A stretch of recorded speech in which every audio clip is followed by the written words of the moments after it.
शिक्षक प्रशिक्षण कार्यक्रम के द्वितीय दिवस में इस सभागार में उपस्थित आदरणीय एचआर मैडम एवं हमारे विद्वान साथियों का हार्दिक वंदन एवं अभिनंदन करता हूं। इस कार्यशाला में मैं विभागाध्यक्ष के का अपना दायित्व निभाते हुए अपने सहयोगी साथियों का प्रशिक्षण डेमो का अवलोकन किया।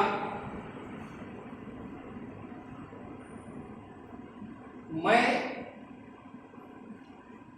उसकी समीक्षा या उसका सुझाव बाद में दूं, उससे पहले मैं थोड़ा सा अपना भी डेमो प्रस्तुत करने का प्रयास करूं।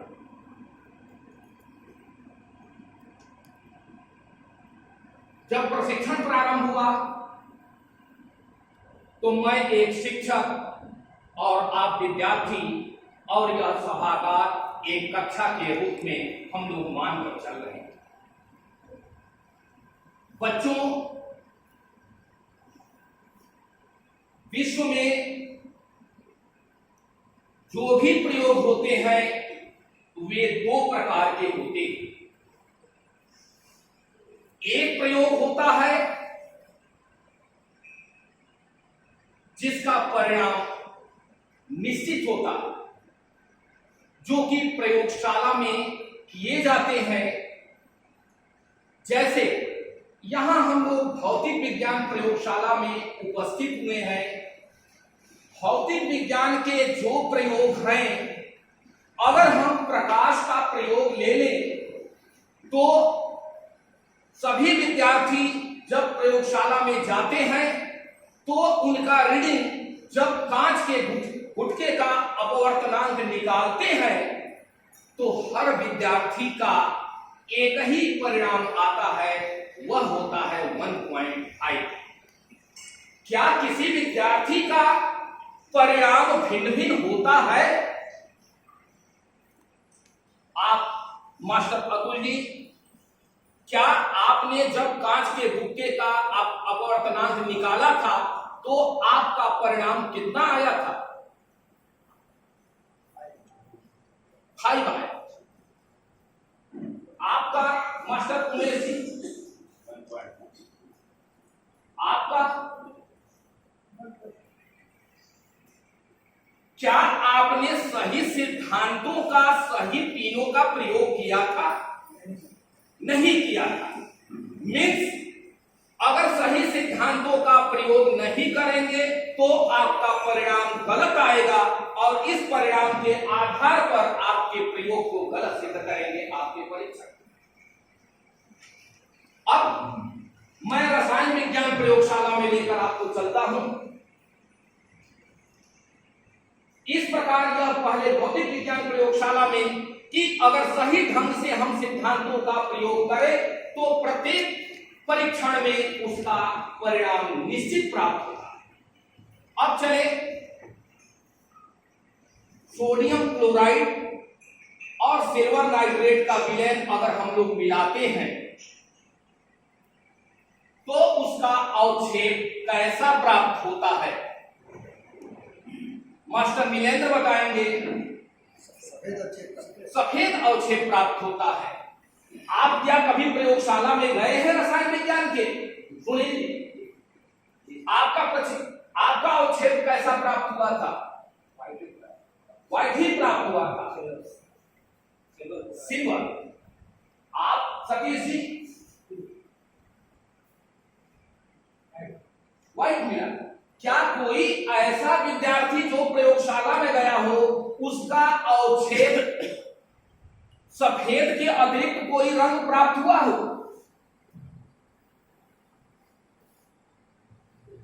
अर्थात आप लोग अपने भोजन का जो सिद्धांत बताए थे, प्रयोग विधि बताए थे, उनका अनुपालन करते हुए आप लोग सही विधि का प्रयोग किए। इसलिए सभी छात्रों का परीक्षण से अवक्षेप जो प्राप्त हुआ वह सबका सफेद प्राप्त हुआ। इससे भी यह निष्कर्ष निकलता है कि जब प्रयोगशाला में आपने प्रयोग किया तो आपका परिणाम कैसा प्राप्त हुआ, निश्चित कि अनिश्चित? निश्चित। अब चले हम तीसरे प्रयोगशाला में। सभी लोग सिक्का देखे होंगे। सिक्के के कितने पृष्ठ होते हैं? 2 पृष्ठ होते हैं। उस पर अलग अलग चिन्ह अंकित होते हैं। मोहित जी,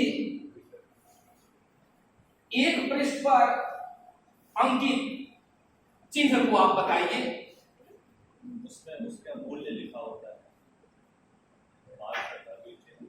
और दूसरे पर इनको सामान्य भाषा में हम लोग जो प्रयोग करते हैं, हाँ, हेड एंड टेल, दोनों पृष्ठों का नाम आपने बताया, हेड और टेल। यानी सिक्के से सभी लोग परिचित हैं। सभी बच्चे देखे हैं सिक्का। चलिए अब मैं एक प्रयोग करता हूं। सिक्के को मैं उछाला, उछालने से पहले मैं अतुल जी से पूछा कि बताइए कि सिक्के को मैं उछाल रहा हूं तो ऊपर की सतह पर क्या आएगा? नहीं पता। लेकिन अगर आपसे कहा जाए कि आप बताइए कि क्या आएगा,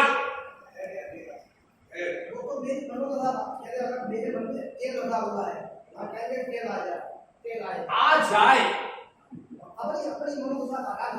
यस, मैंने उछाला, यदि हेड आया और आप टेल सोच रहे हैं तो गलत हुआ। ये हेड सोचे हैं तो इनकी बात सही हुई। तो क्या हुआ? 2 हैं, हेड और टेल। हेड भी आ सकता है, टेल भी आ सकता है। यानी प्रयोग संपादित होने से पहले उसका परिणाम निश्चित नहीं था। इस प्रकार से हम यह कह सकते हैं कि सिक्के को उछालने पर जो परिणाम प्राप्त होता है वह परिणाम क्या होता है? अनिश्चित होता है। और हमने सिक्का क्या किया? फेंका। फेंका कैसे? रैंडम, यादृच्छिया, जिसे गणित की भाषा में हम लोग क्या कहते हैं? यादृच्छिया।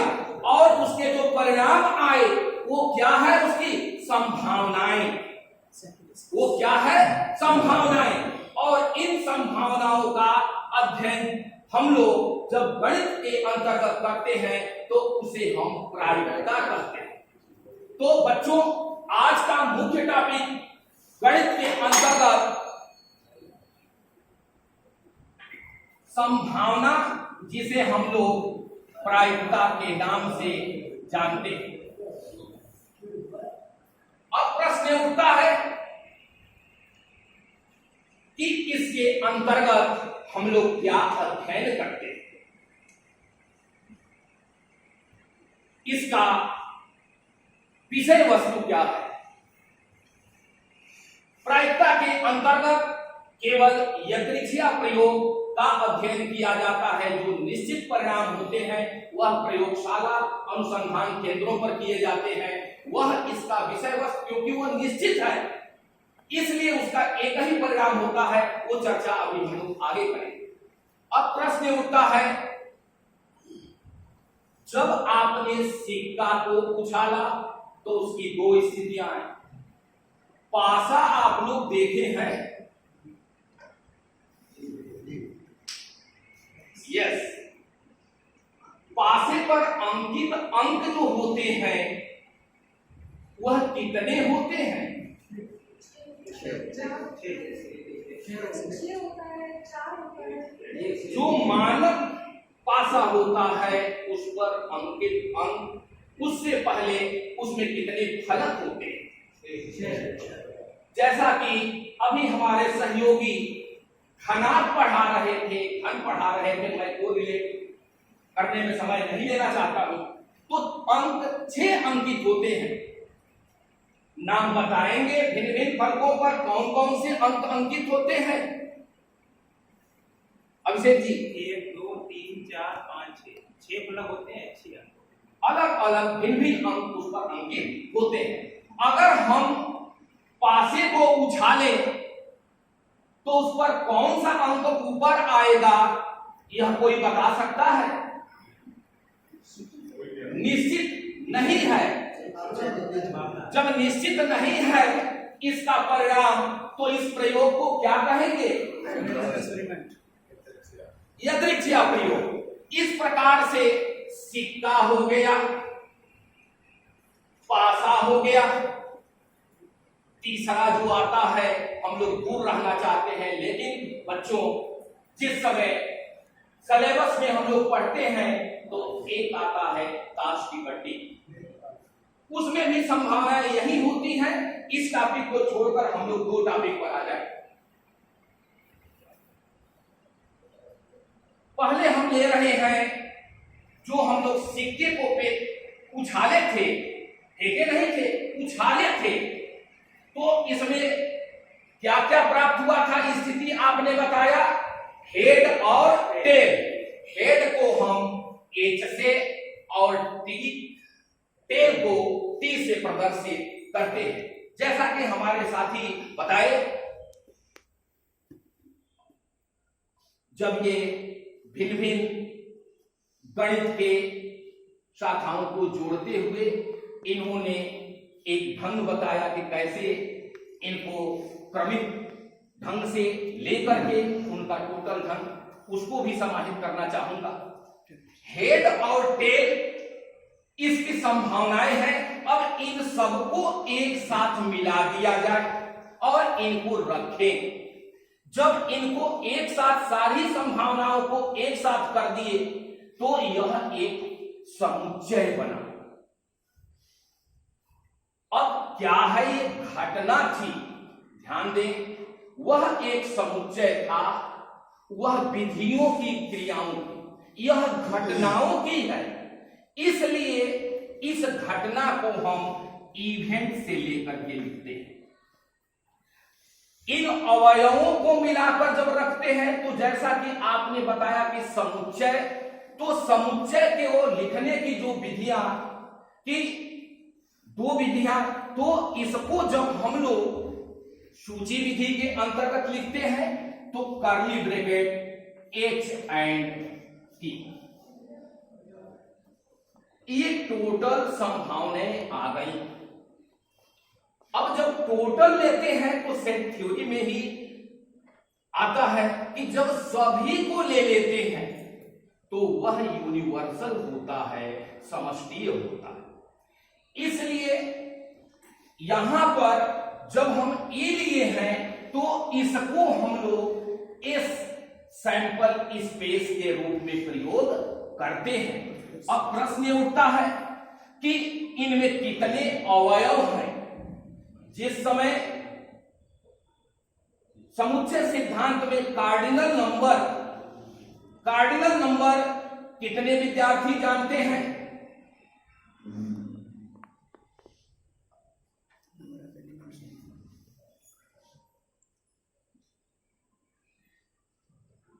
यस, कार्डिनल नंबर क्या होता है? इसी समुच्चय में उपस्थित अवयवों की संख्या को कार्डिनल नंबर कहते हैं। जब मैं समुच्चय के संदर्भ में चर्चा करूं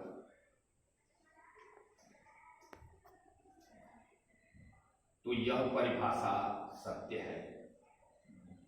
जब अंकगणित के परिप्रेक्ष्य में चर्चा करूं तो कार्डिनल नंबर की परिभाषा बदल जाती है, लेकिन समानतः यस, संभावित घटनाओं को यहां केवल कार्डिनल नंबर देखिए, गिनती की जाने वाली जो संख्या, यानी कि गिन करके जब बता दें, जैसे हमारे 42 स्टूडेंट्स क्लास में हैं, तो कार्डिनल नंबर काउंट करेंगे 1 2 3 4 5 6 7। तो number of elements in class set, जैसा कि उमेश जी ने बताया, तो जब सेट की बात करें तो सेट अगर नहीं है तो काउंट करेंगे, जो संख्या आएगी वह होती है कार्डिनल नंबर। यह यदि आप कार्डिनल नंबर नहीं जानते हैं, मैं कोरिलेट इसलिए कराना चाहता हूं, कार्डिनल नंबर नहीं जानते हैं कि काउंट करके कार्डिनल नंबर बताया जाता है। अब आते हैं मैं यहां पर, जैसा कि उमेश जी ने बताया कि कार्ड A इक्वल टू या यहां E equal to HT, cardinal number की अब बात करें सेट में, इवेंट में 1 2, अब इसका कार्डिनल नंबर E का डिनोटेड बाय, ये सेट थ्योरी का टॉपिक होता है number of elements in set E, but E stand for events, not set. NE equal to 2। अब प्रश्न उठता है NE इक्वल टू 2 आ गया, तो टोटल ये संभावनाएं कितनी हमारी आई थी, H और T, और जब संपूर्ण को लेते हैं तो यूनिवर्सल कहा जाता है, इसलिए उसको सैंपल स्पेस मैंने बोला। इसलिए इस संदर्भ में इसको हम लोग क्या कह सकते हैं, जब सेट थ्योरी में समष्टीय समुच्चय का आप अध्ययन किए होंगे तो यहां पर सैंपल स्पेस लिया जाएगा। इस संदर्भ में इसका कार्डिनल नंबर क्या होगा, मोहित जी, सैंपल स्पेस का कार्डिनल नंबर क्या है, ns equals to 2, denoted by ns equal to 2। अब प्रश्न उठता है,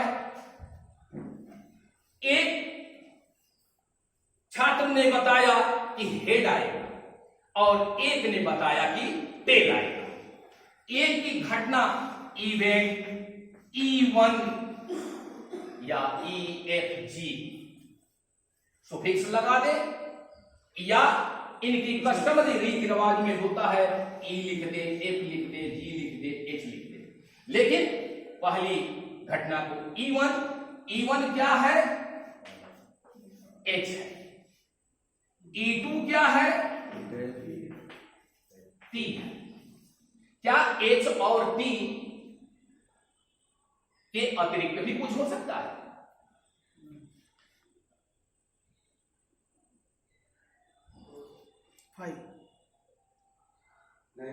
यहां नहीं होगा। यह सेट थ्योरी का नॉलेज है। यदि बच्चों आपको पूर्व ज्ञान या प्रारंभिक ज्ञान मीन्स बेसिक कॉन्सेप्ट है तो प्रोबेबिलिटी समझ में आएगी। इसलिए प्रोबेबिलिटी को समझने के लिए सबसे पहले आपको समुच्चय सिद्धांत का ज्ञान होना आवश्यक है। समुच्चय सिद्धांत नहीं जानते हैं तो आप कुछ नहीं कर पाएंगे। दूसरा, आपने बताया क्रमचय एवं संचय का ज्ञान होना चाहिए। तीसरा, उसी का विस्तार है द्विपद प्रमेय। द्विपद प्रमेय का ज्ञान है तो कर सकते हैं।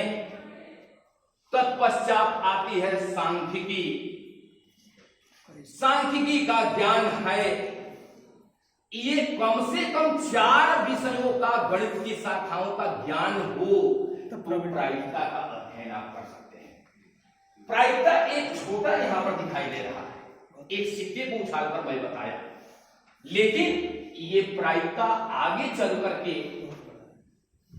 स्टैटिस्टिक्स, सांख्यिकी के अंतर्गत अध्ययन किया जाता है और जो कि केवल गणित के विद्यार्थी ही इसका अध्ययन करते हैं। इसलिए प्रायिकता का अध्ययन केवल सांख्यिकी के अंतर्गत किया जाता है और सांख्यिकी के अंतर्गत वही विद्यार्थी अध्ययन करेगा जो गणित का विद्यार्थी होगा। इसलिए आप यदि गणित के विद्यार्थी हैं तो आपको जो कहा जाता है कि मैं टॉपिक ये समझा रहा हूं, तो उससे पहले मैं एक सर से 1-2 मिनट का मैं एक एक्टिविटी करके दिखाना चाह रहा हूं।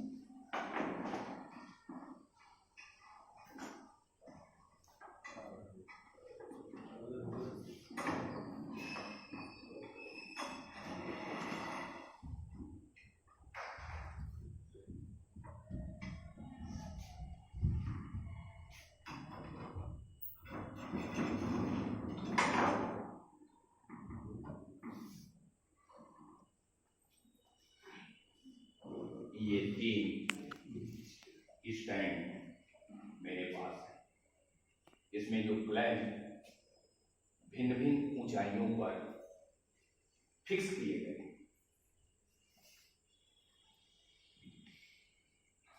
मैं प्रवीण सक्सेना जी को बुलाना चाहूंगा, आप यहां आइए।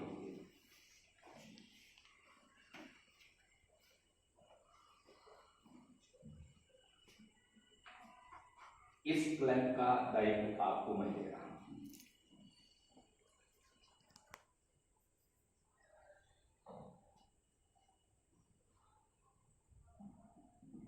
दूसरे मोहित जी आता है।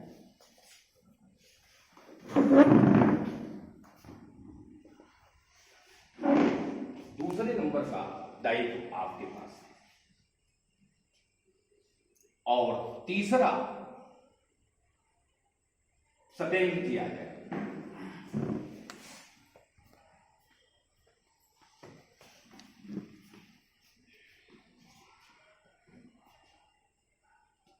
एक प्लैंक मैं यहां और बांधे रहा हूं। आप इस क्लैंप को ऊपर स्पर्श करके उठाने का प्रयास करिए। एक्टिविटी करिए। ऊपर हाँ, ऊपर स्पर्श करके, पकड़कर नहीं, स्पर्श करके उठाने का प्रयास करिए। आप इसे नीचे से पकड़ करके उठाने का प्रयास करिए। आप इसी क्लैंप को मैं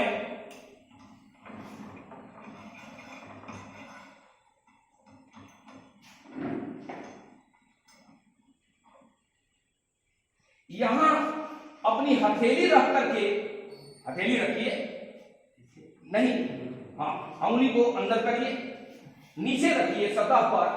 अब आप ऊपर रखिए, आप ऊपर रखिए, आप नीचे भी रख दीजिए। अब तीनों लोग उठाना शुरू करिए। तीनों लोग उठाना शुरू करिए। आपने देखा